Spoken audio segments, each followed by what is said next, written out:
আমন্ত্রিত অতিথিবৃন্দ,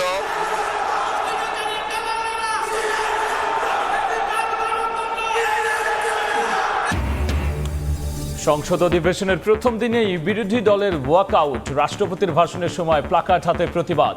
মোহাম্মদ শাহাবুদ্দিনকে জুলাই হত্যাযজ্ঞের সহযোগী আখ্যা। ত্রয়োদশ সংসদের যাত্রা শুরু।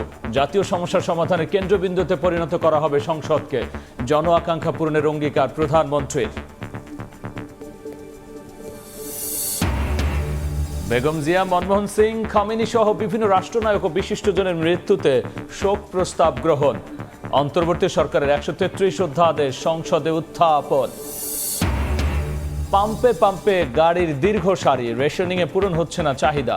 কারখানা নৌপথে পণ্য পরিবহনে আলাদা বরাদ্দ চেয়ে চিঠি। জ্বালানিবাহী জাহাজের নিরাপত্তায় নৌবাহিনী।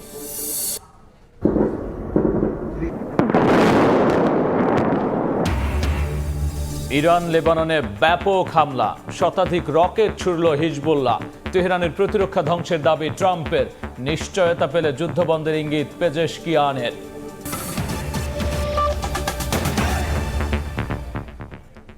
সময় সংবাদের সঙ্গে আছি আমি গোলাম রাব্বি। ত্রয়োদশ জাতীয় সংসদ অধিবেশনের প্রথম দিনই ওয়াকআউট করলেন বিরোধী দলীয় সংসদ সদস্যরা। রাষ্ট্রপতি ভাষণ দিতে উঠলে স্লোগানে উত্তপ্ত হয়ে ওঠে পরিবেশ। এ সময় প্লাকার্ড হাতে প্রতিবাদ জানিয়ে সংসদের সভাকক্ষ থেকে বেরিয়ে যান বিরোধী এমপিরা। মোহাম্মদ শাহাবুদ্দিনকে জুলাই হত্যাযজ্ঞের সহযোগী আখ্যা দেন তারা। রাষ্ট্রপতির ভাষণ শেষে আবার অধিবেশনে যোগ দেন জামাত ও এনসিপি নেতারা। পরে রোববার সকাল পর্যন্ত সংসদ অধিবেশন মুলতবি করা হয়। আমন্ত্রিত অতিথিবৃন্দ, জুলাই অভ্যুত্থানের সঙ্গে গাদ্দারি জনগণ সইবে না, গণতন্ত্র চায় তবে ফ্যাসিজম নয়, এমন সব প্লেকার্ড হাতে সংসদের প্রথম অধিবেশনে রাষ্ট্রপতি মোহাম্মদ শাহাবুদ্দিনের ভাষণের সময় ওয়াকআউট করে বিরোধী দলীয় সংসদ সদস্যরা। স্লোগানও ছিল ফ্যাসিবাদের দোসরের মতো নানা প্রতিবাদ।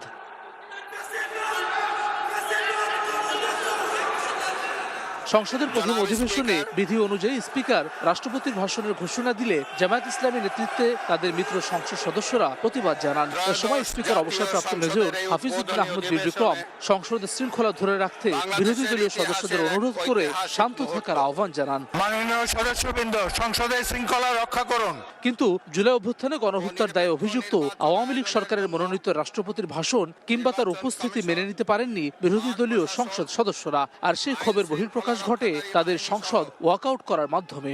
আন্তরিক উদ্যোগ এবং সাধারণ কিছুটা বিব্রত হলেও রাষ্ট্রপতি মোহাম্মদ শাহাবুদ্দিন তার লিখিত বক্তব্য দিয়ে যান। এ সময় বিপুল সংখ্যাগরিষ্ঠতা নিয়ে সরকার গঠন করায় প্রধানমন্ত্রী তারেক রহমান ও তার দল এবং মিত্রদের অভিনন্দন জানান। শক্তিশালী বিরোধী দলের প্রতিও শুভেচ্ছা জানান রাষ্ট্রপতি। বর্তমান জাতীয় সংসদে বিএনপি ও সমমনা দলগুলোর 2/3 বেশি আসনে বিপুল ভোটে জয়লাভ করেছে। জাতীয় সংসদে একটি শক্তিশালী বিরোধী দলের পাশাপাশি কয়েকজন স্বতন্ত্র সংসদ সদস্য রয়েছেন। আমি এই সংসদে আপনার মাধ্যমে প্রধানমন্ত্রী তারেক রহমান এবং তার নেতৃত্বে গঠিত নতুন সরকারকে আন্তরিক অভিনন্দন জানাচ্ছি। এদিকে সংসদ সভা কক্ষ থেকে বের হয়ে গণমাধ্যমের সঙ্গে কথা বলেন বিরোধী দলীয় নেতারা। জুলাই গণঅভ্যুত্থানে রাষ্ট্রপতির ভূমিকা নিয়ে প্রশ্ন তোলেন তারা। বলেন, জুলাই হত্যাকাণ্ড চলাকালে অভিভাবক হিসেবে কোনো ব্যবস্থা নেননি মোহাম্মদ শাহাবুদ্দিন। প্রেসিডেন্ট 3টা কারণে অপরাধী, যার বক্তব্য এই মহান সংসদে আমরা শুনতে পারি না। প্রথম কারণ হচ্ছে তিনি সমস্ত খুনের সহযোগী ছিলেন। তার আমলে যে খুনগুলো হয়েছে, একটা খুনের বিরুদ্ধেও তিনি শাসক গোষ্ঠীর প্রতিবাদ করেন নাই, সেই খুনে তিনি কোনো ব্যবস্থা গ্রহণ করেন নাই। রাষ্ট্রপতির বক্তব্য শেষ হওয়ার পর আবারও অধিবেশনে যোগ দেন বিরোধী দলীয় সংসদ সদস্যরা। হাসান ওয়ালি, সময় সংবাদ, ঢাকা। এর আগে যাত্রা শুরু হয় ত্রয়োদশ জাতীয় সংসদের। স্পিকার নির্বাচিত হন মেজর অবসরপ্রাপ্ত Hafizuddin Ahmed. Deputy speaker barrister Kaiser Kamal. নতুন সংসদের সভাপতিত্ব করেন খন্দকার মোশাররফ হোসেন। প্রধানমন্ত্রী হিসেবে সব দলমতের প্রতিনিধি নিয়ে জন আকাঙ্ক্ষা পূরণ ও সংসদকে জাতীয় সমস্যার সমাধানের কেন্দ্রবিন্দুতে পরিণত করার প্রত্যয় জানান সংসদ নেতা ও প্রধানমন্ত্রী তারেক রহমান। সভাপতি। অবশেষে যাত্রা শুরু করলো ত্রয়োদশ জাতীয় সংসদ। প্রথম অধিবেশন বসে বৃহস্পতিবার বেলা 11টায়। বিসমিল্লাহির রহমানির রহিম। শুরুতেই পবিত্র কোরআন তিলাওয়াতের পর উদ্বোধনী বক্তব্য রাখেন সংসদ নেতা প্রধানমন্ত্রী তারেক রহমান। আজ থেকে পুনরায় যাত্রা শুরু হতে যাচ্ছে সত্যিকার অর্থে জনপ্রতিনিধিশীল জাতীয় সংসদ। প্রায় 10 মিনিটের বক্তব্যে প্রধানমন্ত্রী বিগত 1.5 দশকের রাজনৈতিক অচলায়তন, বর্তমান প্রেক্ষাপট ও ভবিষ্যতের দিক নির্দেশনা তুলে ধরেন। বলেন, প্রধানমন্ত্রী হিসেবে দেশ, জনগণ ও সব দলমতের প্রতিনিধিত্বের মাধ্যমে জাতীয় সংসদকে জাতীয় সমস্যা সমাধানের কেন্দ্রবিন্দুতে পরিণত করা হবে। জাতীয় সংসদে দলের প্রতিনিধিত্ব করলেও প্রধানমন্ত্রী হিসাবে আমি এই জাতীয় সংসদে দেশের প্রতিনিধিত্ব করছি। দল, মত, ধর্ম, বর্ণ নির্বিশেষে দেশের জনগণের প্রতিনিধিত্ব করছি। আমার রাজনীতি দেশ এবং জনগণের স্বার্থ রক্ষা করার রাজনীতি। এই মহান জাতীয় সংসদে সকল দলের নির্বাচিত প্রতিজন সংসদ সদস্যের সমর্থন এবং সহযোগিতা আশা করছি। আমাদের দল কিংবা মত কিংবা কর্মসূচি ভিন্ন হতে পারে, কিন্তু তাবেদার মুক্ত, ফ্যাসিবাদ মুক্ত একটি স্বাধীন, সার্বভৌম, নিরাপদ, স্বনির্ভর বাংলাদেশ প্রতিষ্ঠায় আমাদের মধ্যে কোনো বিরোধ থাকতে পারে না, বিরোধ নেই। জাতীয় সংসদকে জাতীয় কর্মকাণ্ডের কেন্দ্রবিন্দু না করে বিতাড়িত ফ্যাসিস্ট সরকার জাতীয় সংসদকে অকার্যকর করে ফেলেছিল। আমরা এই মহান জাতীয় সংসদকে সকল যুক্তি, তর্ক আর জাতীয় সমস্যা সমাধানের কেন্দ্রবিন্দুতে পরিণত করতে চাই। ত্রয়োদশ জাতীয় সংসদে সভাপতিত্ব করার জন্য জনাব ডক্টর খন্দকার মোশাররফ হোসেনের নাম প্রস্তাব করছি। গত সংসদের স্পিকার ও ডেপুটি স্পিকার না থাকায় 1973 সালের দৃষ্টান্ত টেনে চলতি সংসদের সভাপতিত্বের জন্য ডক্টর খন্দকার মোশাররফ হোসেনের নাম প্রস্তাব করেন প্রধানমন্ত্রী। সিদ্ধান্তের প্রতি আবারও প্রশংসা করে এবং মাননীয় সভাপতি, ওনার বাড়ি কুমিল্লা, আমার বাড়িও বোধহয় তার কাছাকাছি, সেই জন্য I have a special affiliation ওনার সাথে আছে। এই প্রস্তাবে সমর্থন দেন সংসদের বিরোধী দলীয় উপনেতা। আজকের এই মহান জাতীয় সংসদে জনাব হাফিজউদ্দিন আহমদ বীর বিক্রম তাকে মাননীয় সংসদ স্পিকার হিসেবে নির্বাচিত করার জন্য আমি প্রস্তাব উত্থাপন করছি। অধিবেশনে সংসদ সদস্য মেজর অবসরপ্রাপ্ত হাফিজউদ্দিন আহমদ স্পিকার ও ডেপুটি স্পিকার নির্বাচিত হন ব্যারিস্টার কায়সার কামাল। যারা এই প্রস্তাবের পক্ষে আছেন তারা হা বলুন। হা জয়যুক্ত হয়েছে, হায় জয়যুক্ত হয়েছে, হায় জয়যুক্ত হয়েছে। এর পরপরই নতুন স্পিকার হাফিজউদ্দিন আহমেদ ও ডেপুটি স্পিকার কায়সার কামালকে শপথ বাক্য পাঠ করান রাষ্ট্রপতি মোহাম্মদ শাহাবুদ্দিন। আনুগত্য পোষণ করিব। এদিকে মন্ত্রী হিসাবে টাঙ্গাইল 8 আসনের এমপি আহমেদ আজম খানকে শপথ পড়ান রাষ্ট্রপতি। ও নিরাপত্তা বিধান করিব। ও নিরাপত্তা বিধান করিব। দীর্ঘ পথ পরিক্রমার পর গণঅভ্যুত্থানের পাটাতনে দাঁড়িয়ে গণতন্ত্রের পথে যাত্রা শুরু করল ত্রয়োদশ সংসদ। এই সংসদ হয়ে উঠবে প্রাণবন্ত, সবার প্রত্যাশা, জনগণের আশা আকাঙ্ক্ষা বাস্তবায়নের বাস্তব ভিত্তিক প্রতিফলন ঘটবে এই সংসদের মাধ্যমে। সংকট সমাধানের বাতিঘর হয়ে থাকবে এই সংসদের কার্যক্রম। সানবীর রূপল, সময় সংবাদ, ঢাকা। এদিকে সংসদ অধিবেশনে বেগম খালেদা জিয়া, মনমোহন সিং, আয়াতুল্লাহ খামেনি সহ দেশি বিদেশি বিশিষ্টজনের মৃত্যুতে শোক প্রস্তাব গ্রহণ করা হয়।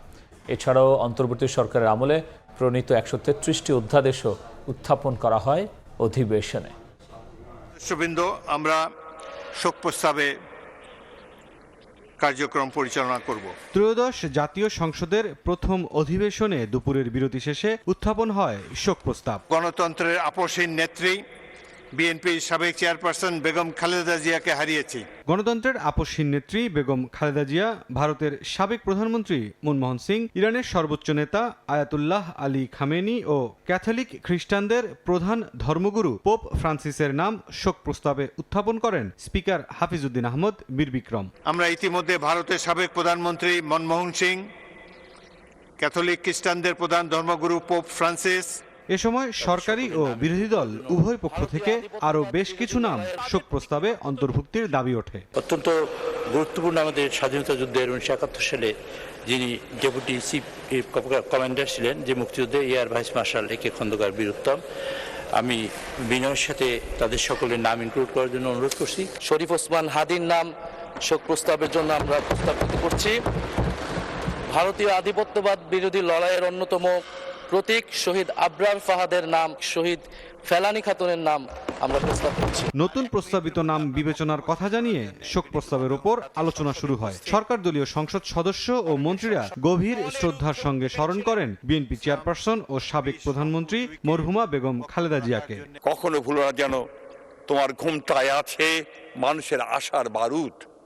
ভুলো না তোমার বাক্য প্রতীক্ষিত নিঃশ্বাস জাতির অবিচল পিঙ্গলাক্ষী হে মাতৃকা, মানুষের আশাকে জাগাও।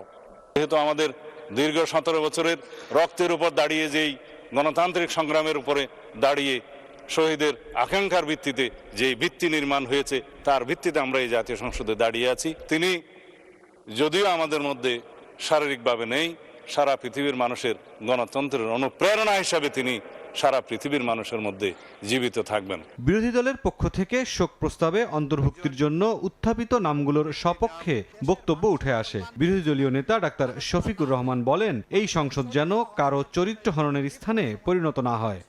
যেন শোক প্রস্তাবটি এক পেশে করে তৈরি করা হয়েছে। আমি আশা করি ভবিষ্যতে আমরা যদি সংসদকে নিরপেক্ষ এবং প্রাণবন্ত করতে চাই, তাহলে এসব বিষয়ে আরো সচেতন হওয়া দরকার। আমরা অতীতের সংসদগুলোতে দেখেছি, এখানে দেশের মানুষের কল্যাণ বিবেচনায় আলোচনা না হয়ে মানুষের চরিত্র হননের জন্য এখানে বিপুল সময় ব্যয় করা হয়েছে। আমি আপনাকে বিনীতভাবে অনুরোধ করব, এই সংসদ যেন কারো চরিত্র হননের কেন্দ্রে পরিণত না হয়। আপনার কাছ থেকে কেউ সামান্যতম সুযোগও যেন এই ব্যাপারে না পায়। আলোচনায় উঠে আসা সব নাম সর্বসম্মতিক্রমে শোক প্রস্তাব হিসেবে গৃহীত হয়। এছাড়া 1 মিনিট নীরবতা পালন ও তাদের আত্মার শান্তি কামনায় মোনাজাত করা হয়। পরে সংসদের সামনে অন্তর্বর্তী সরকারের 133টি অধ্যাদেশ উপস্থাপন করেন আইনমন্ত্রী মোহাম্মদ আসাদুজ্জামান। মুরসালিন হক জুনায়েদ, সময় সংবাদ, ঢাকা। দেখছেন সময় সংবাদ, সঙ্গী থাকুন। ইরান ও লেবাননে ব্যাপক হামলা চালিয়েছে ইসরায়েল। জবাবে ইসরায়েলি ভূখণ্ডে শতাধিক রকেট ছুড়েছে হিজবুল্লাহ। হাইফা, পশ্চিম তীর, জেরুজালেম লক্ষ্য করে IRGCও ক্ষেপণাস্ত্র হামলা চালিয়েছে। ইসরায়েলে ক্ষয়ক্ষতির খবর পাওয়া গেছে।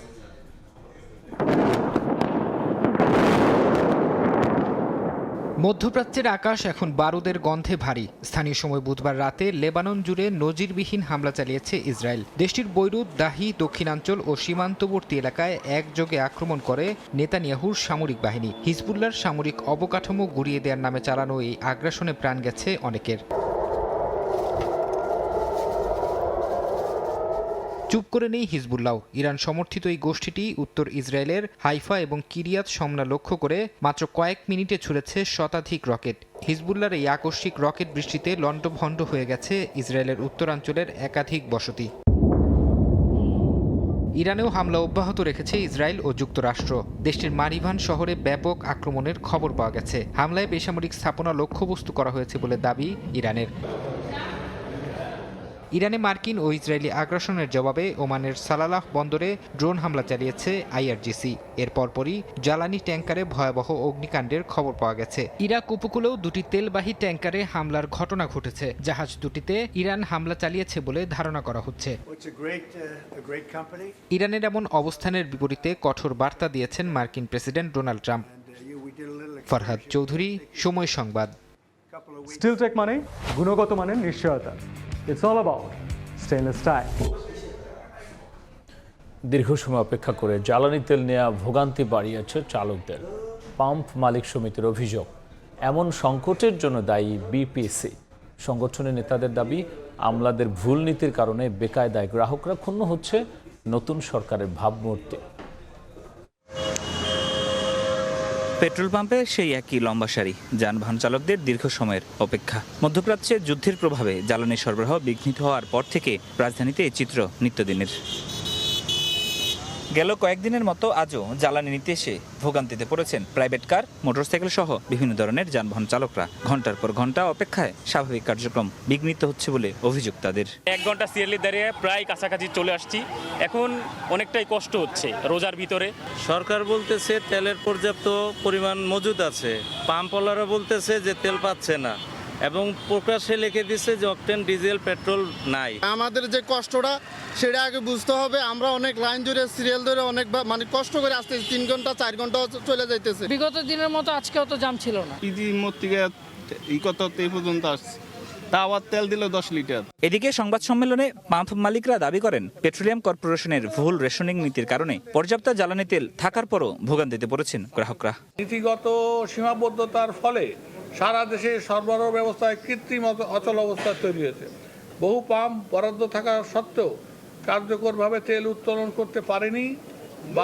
বাজারে দীর্ঘ লাইন, অসন্তোষ, বিশৃঙ্খলা, পাম্প কর্মীদের উপর আক্রমণ, হেনস্থার ঘটনাও ঘটছে। আমি পরিষ্কার বলতে চাই, এখানে একটি আমলাতান্ত্রিক জটিলতা আছে। ডিপোভিত্তিক দৈনিক কোটা পদ্ধতি শিথিল বা প্রত্যাহার করে সাপ্তাহিক কোটা চালুর দাবি জানিয়েছেন পাম্প মালিকরা। এখানে কোনোদিন সিন্ডিকেশনের জন্মই হবে না। ফরহাদুর রহমান, সময়। গভীর সমুদ্রে জ্বালানিবাহী জাহাজের নিরাপত্তা দিচ্ছে নৌবাহিনী। চট্টগ্রাম বন্দরে খালাস কার্যক্রম নির্বিঘ্ন রাখতে একাধিক মেটাল শার্ক নিয়ে 14টি জাহাজের কাছাকাছি অবস্থান নেয় বাহিনীর সদস্যরা। নজরদারি করা হচ্ছে হেলিকপ্টার দিয়েও। নাশকতার সংখ্যা না থাকলেও খালাস ও বিপণন ব্যবস্থা নিরাপদ রাখতেই এই টহল বলে জানায় নৌ কর্তৃপক্ষ। কমলদের রিপোর্ট।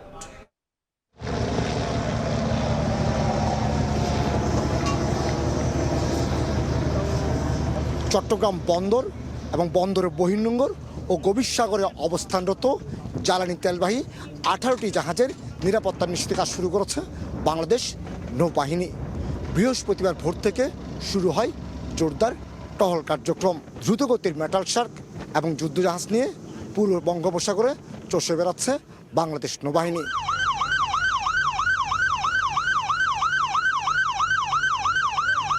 বিশেষ করে গত 3 দিন ধরে 14টি জাহাজ থেকে একযোগে LNG, LPG, ডিজেল এবং প্রোডাক্ট অয়েল খালাস চলছে। এই খালাস প্রক্রিয়া নির্বিঘ্ন করার পাশাপাশি এই তেলগুলো যাতে নির্ধারিত গন্তব্যে পৌঁছতে পারে সেই নিরাপত্তা নিশ্চিত করতে চায় বাংলাদেশ নৌবাহিনী। সে লক্ষ্যে কাজ শুরু হয়েছে তাদের।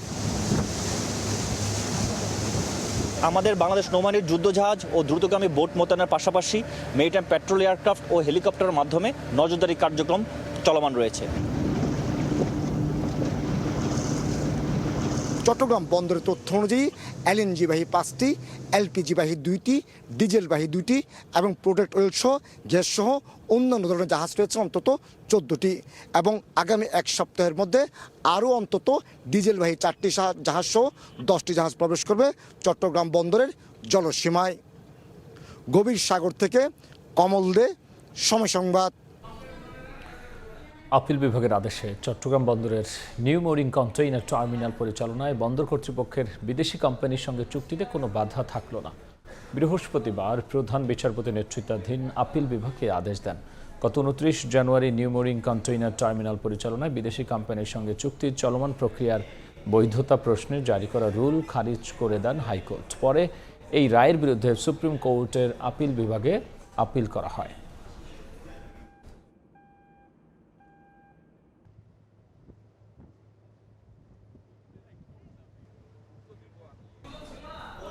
দেখছেন সময় সংবাদ। ওয়েবসাইট খুলে কম খরচে তুরস্কে কিডনি প্রতিস্থাপনের প্রলোভন। বিদেশে পাঠানোর পর রোগীদের জিম্মি করে আদায় করা হতো অর্থ। প্রতারক চক্রের 5 সদস্যকে গ্রেফতার করেছে র্যাব। এদিকে রাজধানীতে আলাদা অভিযানে অস্ত্র, মাদকসহ 3 জনকে গ্রেফতার করেছে র্যাব 10। কিডনি প্রতিস্থাপন চিকিৎসার নামে রোগীদের কাছ থেকে নেওয়া হতো অর্থ। তুরস্কের একটি ওয়েবসাইট হুবহু নকল করে অর্থ আদায় করলেও চিকিৎসার ব্যবস্থা করা হতো না, এমন অভিযোগে প্রতারক চক্রের 5 সদস্যকে গ্রেফতার করেছে র্যাব 4। দিনাজপুর, বরগুনা ও টাঙ্গাইলে একাধিক অভিযানে তাদের গ্রেফতার করা হয়। র্যাব জানায় এ সময় তাদের কাছ থেকে প্রতারণার বিভিন্ন আলামতও জব্দ করা হয়। বৃহস্পতিবার র্যাব 4 সদর দফতরে আয়োজিত সংবাদ সম্মেলনে জানানো হয়, টার্কিশ ডগ বিডি নামের ভুয়া ওয়েবসাইটের মাধ্যমে রোগীদের তুরস্ক নেয়ার পর নানা অজুহাতে অতিরিক্ত অর্থ আদায় করত চক্রটি। শেষ পর্যন্ত চিকিৎসা না করিয়েই দেশে ফিরতে বাধ্য করত তারা। প্রাথমিক তদন্তের বরাতে র্যাব জানায়, এভাবে প্রতারণার মাধ্যমে রোগীদের কাছ থেকে প্রায় $1.5 কোটি টাকারও বেশি আদায় করেছে চক্রটি। টার্কিশ ডগ বিডি নামক একটি ওয়েবসাইট খুলে বাংলাদেশের বিভিন্ন কিডনি পেশেন্ট, আইভিএফ পেশেন্ট, এ ধরনের বিভিন্ন পেশেন্টদেরকে তুরস্কে পাঠিয়ে সেখানে তাদেরকে জিম্মি করে বিশাল অঙ্কের আর্থিক প্রতারণা করে থাকে। প্রায় $1.5 কোটি টাকার উপরে তারা গ্রহণ করে। এদিকে রাজধানীর ডেমরা ও যাত্রাবাড়ি এলাকায় আলাদা অভিযানে অস্ত্র ও মাদক সহ 3 জনকে গ্রেফতার করেছে র্যাব 10। উদ্ধারকৃত মাদকদ্রব্যের বাজার মূল্য 40 লক্ষাধিক টাকা বলে জানিয়েছে র্যাব। 3865 পিস ইয়াবা উদ্ধার করি, যার আনুমানিক মূল্য প্রায় 12 লক্ষ টাকা, এবং 281 গ্রাম কথিত হিরোইন উদ্ধার করতে সক্ষম হই, যার আনুমানিক মূল্য প্রায় 28 লক্ষ টাকা। গ্রেপ্তারকৃতদের বিরুদ্ধে একাধিক মামলা রয়েছে বলেও ব্রিফিংয়ে জানানো হয়। নির্দেশনা এবং পৃষ্ঠপোষকতায় দিন মোহাম্মদ সাব্বির, সময় সংবাদ, ঢাকা। দেখছেন সময় সংবাদ। নির্ধারিত সময় ফেব্রুয়ারির বেতন ও ঈদ বোনাস পরিশোধ করছেন তৈরি পোশাক শিল্প মালিকরা। মার্চের অর্ধেক বেতন দেওয়ারও প্রস্তুতি নিয়েছেন অনেকেই। দায়িত্ব নিয়েই আটকে থাকা রপ্তানি প্রণোদনার অর্থ ছাড়ের উদ্যোগ নেয় নতুন সরকার। একসঙ্গে ফেব্রুয়ারির বেতন, ঈদের বোনাস এবং মার্চ মাসের অর্ধেক বেতনের বাড়তি চাপ থেকে রেহাই দিতে দেয়া হয় 1 মাসের বেতনের সমপরিমাণ অর্থ সহজ শর্তে ঋণ নেওয়ার সুযোগ। বিজিবি প্রেসিডেন্ট এবং বোর্ড আমরা যারা আছি, আমরা সর্বাত্মক মনিটরিং করতেছি যেন কোনো ফ্যাক্টরি যেন বেতন পাইতে হিমশিম খেতে না হয়। তবে প্রণোদনার অর্থ ছাড়ে ব্যাংকগুলোর অসহযোগিতার অভিযোগ তাদের। কিছু কিছু ব্যাংকের অবস্থা অত্যন্ত সংকটময়, সেসব ব্যাংকগুলো কিছু ঝামেলার মধ্যে পড়ছে। শ্রমিক নেতারা বলছেন, যেন কারো ঈদ আনন্দ মলিন হয়ে না যায় তা নিশ্চিতে কাজ করছেন তারা। মার্চ মাসের 15 দিনের বেতনও আমরা দাবি করেছি। অর্থনীতিবিদরা বলছেন, প্রণোদনার অর্থ ব্যাংকগুলো কিভাবে ছাড় করছে তা দেখভালের দায়িত্বও নিতে হবে কেন্দ্রীয় ব্যাংকেই। ক্যাশ ইনজেকশন দিয়ে করবা নাকি তাদেরকে অন্য কোনো ধরনের সুযোগ দিয়ে তারা যাতে এটা করতে পারে, সেটা বাংলাদেশ ব্যাংক নিশ্চয়ই বিবেচনা করবে। চলতি অর্থ বছরে 3 ধাপে তৈরি পোশাক খাতে 2,500 কোটি টাকা বিশেষ তহবিল বরাদ্দ দিয়েছে সরকার। MS আরিফিন, সময় সংবাদ, ঢাকা। দেখছেন সময় সংবাদ। প্রতি বছরের মতো এবারও ঈদযাত্রায় বাড়িমুখী মানুষের চাপ পড়বে মহাসড়কে। চালকদের অভিযোগ, মহাসড়কে গাড়ি থামিয়ে চাঁদা আদায়, ফিটনেস ও ড্রাইভিং লাইসেন্স যাচাইয়ের নামে কাগজপত্র পরীক্ষা নিরীক্ষা যানজটের অন্যতম কারণ। যানজট এড়াতে ত্রুটিমুক্ত গাড়ি চলাচলে কৌশলী হওয়ার তাগিদ বিশেষজ্ঞদের। চাঁদাবাজদের বিরুদ্ধে কঠোর হুঁশিয়ারির পাশাপাশি স্বস্তিদায়ক ও নিরাপদ ঈদযাত্রার আশ্বাস সড়ক পরিবহন মন্ত্রী। সাইফুল রুদ্র রিপোর্ট। প্রতিবার ঈদে যাত্রী ও যানবাহনের চাপ কয়েক গুণ বেড়ে যাওয়ায় বিভিন্ন রুটে তৈরি হয় তীব্র যানজট। সড়কে বিশৃঙ্খলায় ভোগান্তিতে পড়েন যাত্রীরা। রাজধানী ছাড়ার পথে গাবতলী, টঙ্গী, সায়দাবাদ, যাত্রাবাড়ি ও কাঁচপুর, এমনকি হানিফ ফ্লাইওভারে দীর্ঘ সময় আটকে থাকে দূরপাল্লার গাড়ি। চালকরা বলছেন, চট্টগ্রাম, বরিশাল, যশোর, খুলনা ও বাগেরহাট রুটে যান চলাচল স্বাভাবিক থাকলেও এবার ভোগান্তিতে পড়তে পারেন সিলেট ও উত্তরের জনপদের যাত্রীরা। নাঙ্গলবন ব্রিজ থেকে আপনার সোনারগাঁ পর্যন্ত একটা জ্যাম ছিল, এখন ব্রিজের কাজ হয়ে গেছে, এখন আপাতত ওই জ্যামটা নাই। ভাঙাচুরা আছে আমাদের ওই যে নোয়াখালীতে আছে আর কি, লক্ষ্মীপুরে। যানজট তো শুধু সিলেট কেন, একই রোডে যদি সবই চলে তাহলে তো অবশ্যই যানজট হবে। কাগজপত্র ও চালকের লাইসেন্স যাচাইয়ের নামে মহাসড়কের একাধিক স্থানে গাড়ি থামিয়ে পুলিশের বিরুদ্ধে কৃত্রিম যানজট তৈরির অভিযোগও করেন চালকদের কেউ কেউ। এলেঙ্গার সাইডে যাবেন, ওখানে ওই পজিশন, তারপরে যমুনা ব্রিজ পার হবেন, গোল চক্করে ওইখানে তো ওটা ক্লাব ঘর, অল টাইম আপনাকে সুযোগ পাবে গাড়ি ছাড়বে। এখন তো পুলিশের চাঁদাবাজিটা বাংলাদেশে বেশি হয়ে গেছে। যোগাযোগ বিশেষজ্ঞরা বলছেন, সড়ক রক্ষণাবেক্ষণ, ত্রুটিমুক্ত যান চলাচলের পাশাপাশি সরকার কৌশলী হলে এবারও যানজট এড়ানো সম্ভব। ড্রাই সিজন যেহেতু আছে, চাইলেই কিন্তু আমরা সুন্দর করে একটা মেইনটেনেবল একটা রাস্তা তৈরি করতে পারি। ঈদের ছুটিটাকে একটু যদি বাড়িয়ে দেয়, তাহলে আসলে ধাপে ধাপে যাওয়ার যে বিষয়টা, তখন দেখা যাবে মানুষ ফর্মাল ট্রান্সপোর্ট অর্থাৎ গণপরিবহন নিয়ে যাওয়ার চেষ্টা করবে। যোগাযোগ মন্ত্রী বলছেন, ঈদযাত্রা নির্বিঘ্ন করতে সব ব্যবস্থা নেওয়া হয়েছে। চাঁদাবাজির বিরুদ্ধে থাকবে জিরো টলারেন্স। সড়কে চাঁদাবাজি করার কোনো সুযোগ নেই, আইন শৃঙ্খলা রক্ষাকারী বাহিনী, পরিবহন সেক্টরে যারা জড়িত সবাই তৎপর আছে। আমাদের মন্ত্রণালয় থেকে যারা এখানে মনিটরিং করার দরকার সেটা আছে, মোবাইল কোর্ট আছে, হাইওয়ে পুলিশ তৎপর আছে। পোশাক শ্রমিকদের যাতায়াত নির্বিঘ্ন করতে গাজীপুর সহ একাধিক জায়গায় বিআরটিসি বাস রাখা হবে বলেও জানান মন্ত্রী। বিআরটিসি থেকে আলাদা বাস ওখানে প্রস্তুত রাখা হবে, সেটা আমরা অঙ্গীকার করেছি। সাইফুল রুদ্র, সময় সংবাদ, ঢাকা। কিডনি রোগীদের সচেতন করতে র্যালির আয়োজন করে বাংলাদেশ মেডিকেল বিশ্ববিদ্যালয়। বিশ্ব কিডনি দিবসকে কেন্দ্র করে সকালে র্যালির আয়োজন করে রেনাল অ্যাসোসিয়েশন।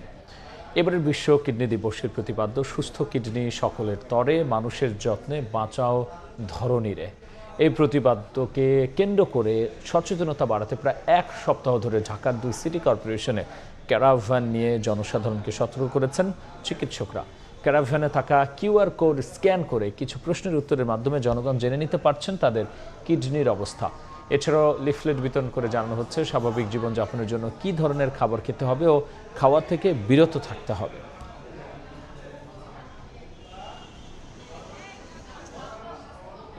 দেখছেন সময় সংবাদ। এবার যাচ্ছি মাগরিবের আজান ও ইফতারের বিরতিতে। সঙ্গী থাকুন সময়।